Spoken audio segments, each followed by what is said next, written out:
So this is Siddhart Goel, who is a real estate professional for about 18 years. So Siddhart, tell us, where did you study and what courses did you take? Sure. So, Johan, I did my undergraduation in a degree called Bachelor's in Commerce, okay, from Wadia College in Pune, which is under the University of Pune.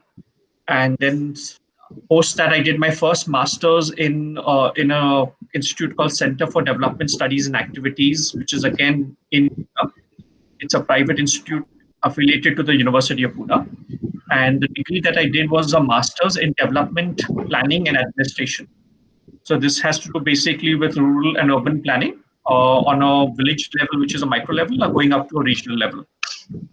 Uh, Post that, I worked with the institute for some time, did some other work. I worked for about 5 or 6 years. And then I went for my second master's to the University of Cambridge in UK, where I did my M.Phil from the Department of Land Economy. Okay, and the M.Phil was in a course called Planning, Growth, and Regeneration. Okay. So what motivated you to choose your profession? Yeah, so I've always been from childhood been interested in basically land, looking at how things are done. I've been interested in what's been happening in rural areas, and somewhere along the lines, I've been reading. I love to read. I used to read a lot of books, and obviously also watch a lot of movies. And I used to see that in a lot of Western countries, things are much more advanced. They're planned. You don't see the overcrowding. There is overcrowding in there. There are large cities, but not the kind of overcrowding and slums that you see here in India and Indian cities. And also the fact that given the fact that 70% of India's population is living in the rural areas, we're also aware that most of them live in pretty unplanned ways. The houses are very poorly constructed, and they suffer a lot.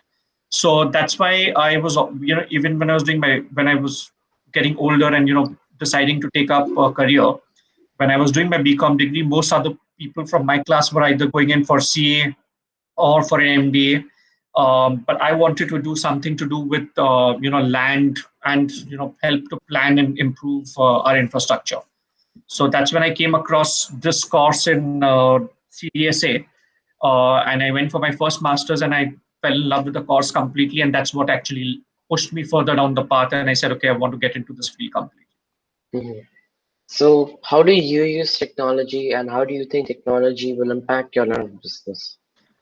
Okay, so I use technology basically just, it's for me, technology is a facilitator.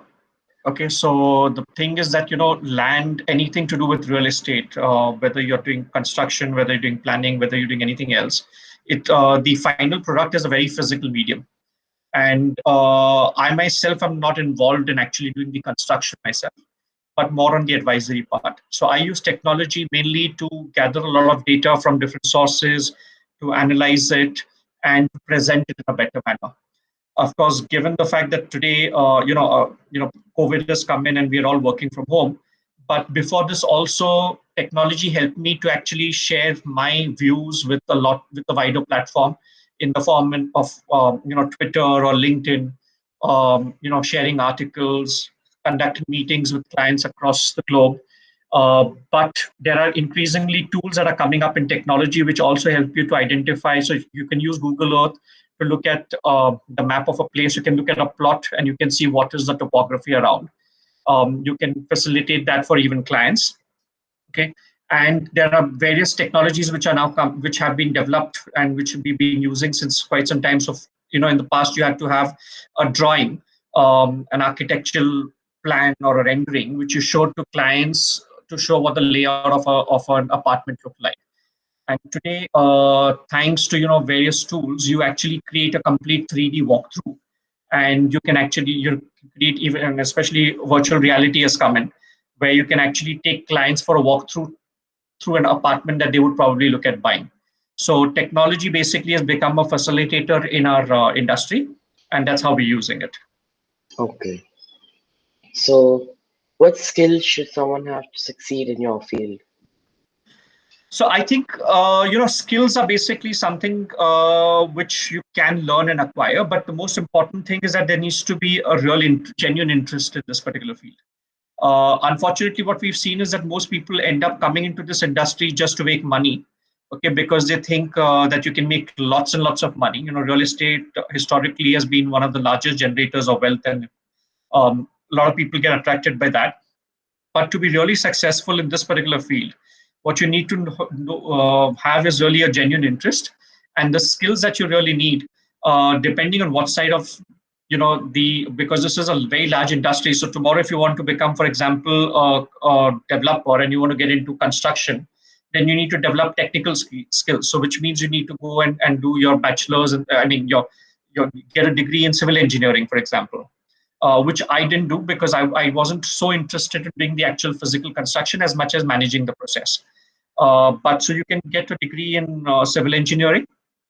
You can also learn project management because these are very large projects which are managed. So you can get into the management side of it and pick up project management skills. Whereas the kind of skills that I acquired are more of data analysis, market research, data gathering, doing primary data collection, um, how to present this. So you A collection, B analysis, and C the presentation itself. Okay, so these are some of the skills that you really need for this particular field. Okay, so what guidance do you have for those who are looking to pursue a similar career? So I think one of the most important things to do is to remember is that when you get into this field, you should be ready to get up and move out of your chair.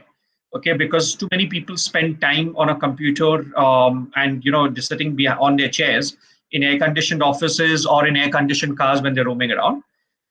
What they need to, if you want to really succeed in real estate, you need to be able to get down, go into the fields, go into areas where you've never been. So you've got to be fearless, okay, and you need to be able to withstand the heat, the intensity. Go on to sites where there's construction going on, and you need to look at all of these things. So when you understand and develop, when you understand practical knowledge and experience by going onto the field, you will do much better at the career. Just sitting in an office and reading about anything is not going to help you. Okay, so thank you, Siddharth. Thank you for your time. My pleasure.